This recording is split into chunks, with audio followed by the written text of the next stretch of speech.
بسم اللہ الرحمن الرحیم۔ السلام علیکم ورحمۃ اللہ وبرکاتہ۔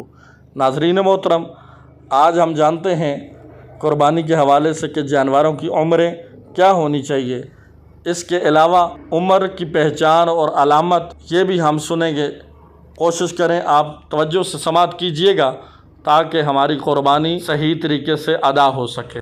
اونٹنی کم از کم 5 سال کا ہونا ضروری ہے۔ اگر 5 سال سے 1 گھنٹہ بھی کم ہوئی تو قربانی درست نہ ہوگی۔ گائے، بیل، بھینس کم از کم 2 سال کا ہونا ضروری ہے۔ اگر 2 سال سے 1 گھنٹہ بھی کم ہوئی تو قربانی درست نہ ہوگی۔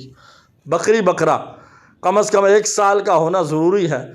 اگر عمر 1 سال سے 1 گھنٹہ بھی کم ہوئی تو قربانی درست نہ ہوگی۔ بھیڑ، دمبا ان کی عمر 1 سال ہونا چاہیے، البتہ یہ اگر 6 ماہ کے ہوں مگر ایسے صحت مند اور موٹے ہوں کہ 1 سال کے لگتے ہوں تو پھر ان کی قربانی بھی درست ہے، لیکن 6 ماہ سے کم ہونے کی صورت میں بالکل بھی قربانی درست نہیں۔ عموماً سامنے کے 2 پکے دانتوں کو دیکھ لیا جاتا ہے، اگر وہ پورے ہوں تو یہ اس بات کی علامت ہے کہ جانور پوری عمر کا ہے، لیکن شریعت میں 2 دانت نکلنا ضروری نہیں، جانور کی مذکورہ عمر کا پورا ہونا ضروری ہے۔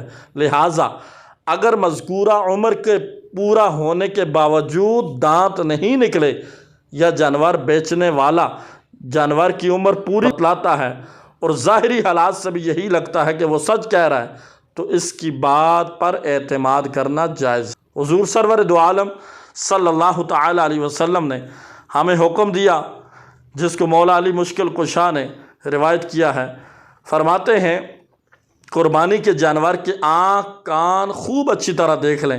لہٰذا ہمیں اچھی طرح دیکھ لیں کہ جس جگہ شبہ ہو یا سمجھ میں نہ آئے وہاں اپنے رائے سے فیصلہ کرنے کے بجائے کسی عالم دین سے دریافت کر لیں۔